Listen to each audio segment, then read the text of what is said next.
So you guys probably remember, I got an early look at this vehicle right here. It's finally here, the all-electric 2023 Cadillac LYRIQ. This is the Cadillac LYRIQ, and of course, it's all electric. Now, last time I was looking at an early model. This time around, I'm actually gonna be able to give this thing a spin, take it out for a drive, and there's a couple features in there that I'm curious to check out because it's a slightly different approach to some things that I obsess over, such as regenerative braking. But before we get into driving it, I wanna recap a couple of features here on this particular vehicle. So let's take a little walk around. Up front, you have like a futuristic vision of Cadillac. This whole grille lights up. In fact, there's an entire sequence that takes place. It really kind of gives it like a special feel comparative to some of the other stuff that's on the market. Now, they kind of struck a balance here as far as making it look streamlined and modern without going too far in the minimalist directions. This is where you're going to charge the vehicle up. Robotic. Let's appreciate the shape here. This is what it's really about, figuring out a way to get the utility, but to do it in such a fashion that still gives you that low sort of sporty appeal. It's sharp, it's angular, and I think that really increases the appeal of utility vehicles from my perspective. Get the space to put stuff, but then at the same time, you're still driving around something that has that sporty aesthetic. So you open this up right here by pressing on the emblem, which is a nice, natural kind of hidden place. This is a really decent cargo area. Plus you have the power motorized, so I can quickly get even more cargo. As you can see, this is tons now. Plus if I lift up over here, it's another area. I think this is gonna be a great spot for smaller items, groceries, and things that you don't wanna have kind of rolling around. Obviously, the situation gets even better in the front. I like the fact that we still have some analog inputs. Touchscreens are great, obviously, functional and intuitive. Sometimes you wanna reach for something tactile. Sometimes you wanna reach for something that's almost muscle memory. And so what they've done here is they've kept like audio volume in the most obvious location with a tactile feedback as you make your adjustments. And you can actually interact with the entire interface via this knob here as well. You can see I have back button, navigation, home, and answering and ending phone calls. Some of these controls are also mapped onto the steering wheel, so other things that just make sense that you wouldn't want to dive into an interface for. Heated steering wheel. Yeah, that should be right there. It makes a lot of sense. It's on the steering wheel. I'm not going to be able to miss it. I feel the same way about climate, particularly when you have multi-zone climate. If the passenger I'm with wants to make a quick adjustment, I don't necessarily want them to take over my entire display in order to do that. They can do that with a couple of taps as soon as they enter the vehicle.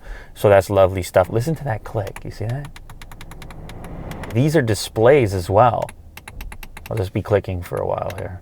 I think I might have missed this last time, but you have a pretty nice storage bin here in an unusual location, but also an easy to access place. It's like a nice little drawer. I believe this is a wireless charger, and I'm gonna just give that a crack right now.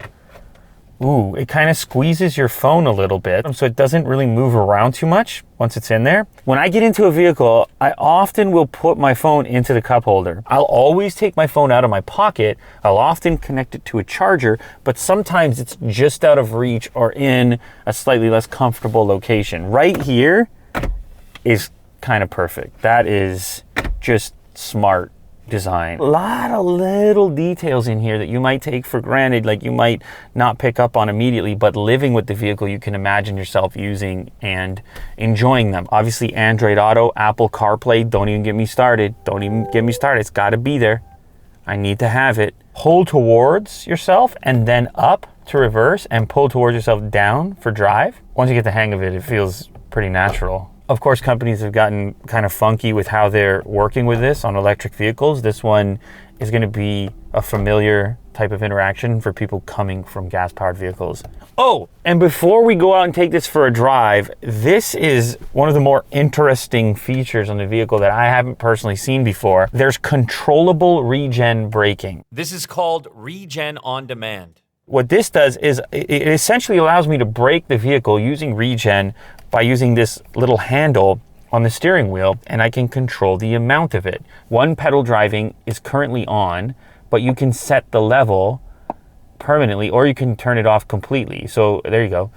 When on, your vehicle will slow or stop when you let off the accelerator. So it's currently in the on mode. There's also a high mode. If you want a more aggressive approach, you can turn it completely off if you want to have that experience of rolling, or you can use the little handle on the left-hand side to do some sort of hybrid manual version of it. So I like having a variety of ways of interacting with this particular feature. This is going to kind of allow you to configure it in such a way that's going to be a more comfortable transition for you. As it is with any personal preference, you want to have the options available. You don't want to have it exclusively enabled without the ability to tweak it in any way. Okay, so that's a quick recap on everything the vehicle has to offer. Of course, it is a vehicle, and therefore we should drive it, and that is something we can do this time around, and that is something we can do right now.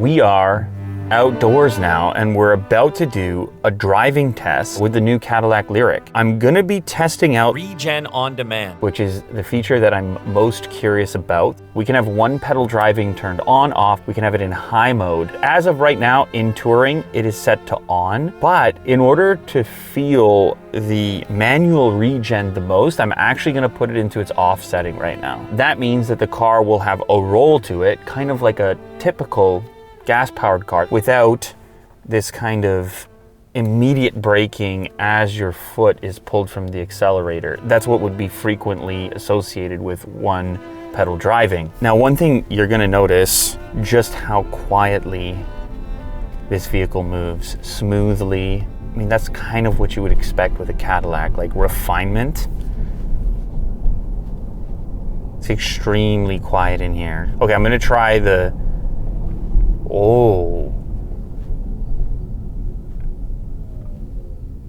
you can come to a complete stop simply using the brake on the steering wheel. It's a soft, like I'm braking right now. Look, my foot is not on the pedal. Looking at this little meter over here. So I pull my foot and you can see it go green there.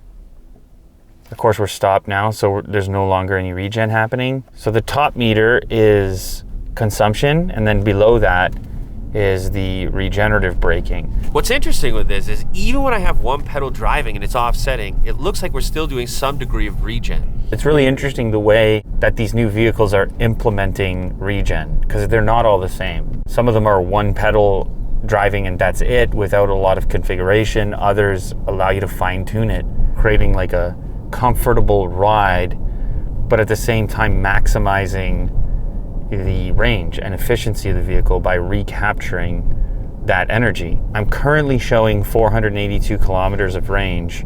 As you can see, we're not quite 100% charged at this moment. That should give you an indication of range expectations on the new Cadillac LYRIQ. So the default, like in this display, which is configurable, is this sort of gauge cluster. You can see some of your adaptive cruise stuff below there, but you can change this as you saw to this energy gauge instead.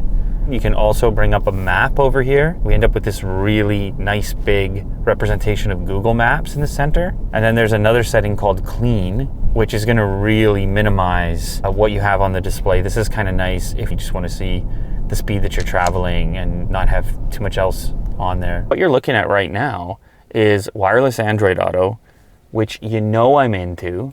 It's my sort of favorite in-car setup. It's getting your Google Assistant, it's having all of your apps, and it's happening wirelessly. My phone is charging wirelessly, there's no cable to connect, and I have everything I'm looking for there. Allow me to adjust the volume. Can do it here.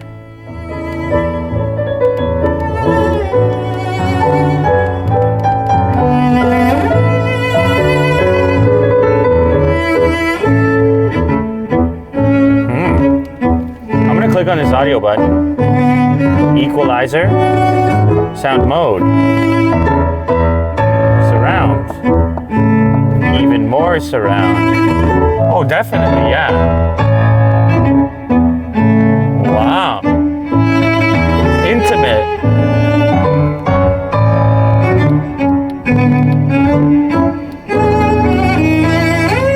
Let's just put my massage seat on over here. Well, there's lumbar going on, and there's like a rolling motion to it.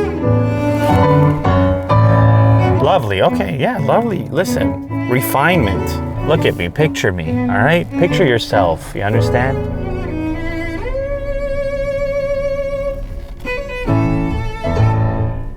Smooth. A car like this, it's so smooth, so refined. I don't want that abruptness. I want something that feels gradual and smooth. I'm still getting a massage, in case you're wondering. Because that's what you would do in your Cadillac LYRIQ. Yes. Here we are. A wonderful fall day. Seasons changing. Everything changes. So once again, thank you to Cadillac for bringing over the brand new LYRIQ. It was a pleasure to drive around, extremely smooth, nice and quiet. I'm really looking forward to what this means for the entire Cadillac lineup going into the future. If you guys are interested in the LYRIQ yourself, check the description of this video. There's gonna be links down there. What a time to be alive. The electric future, it's now, it's happening. It's happening at Cadillac.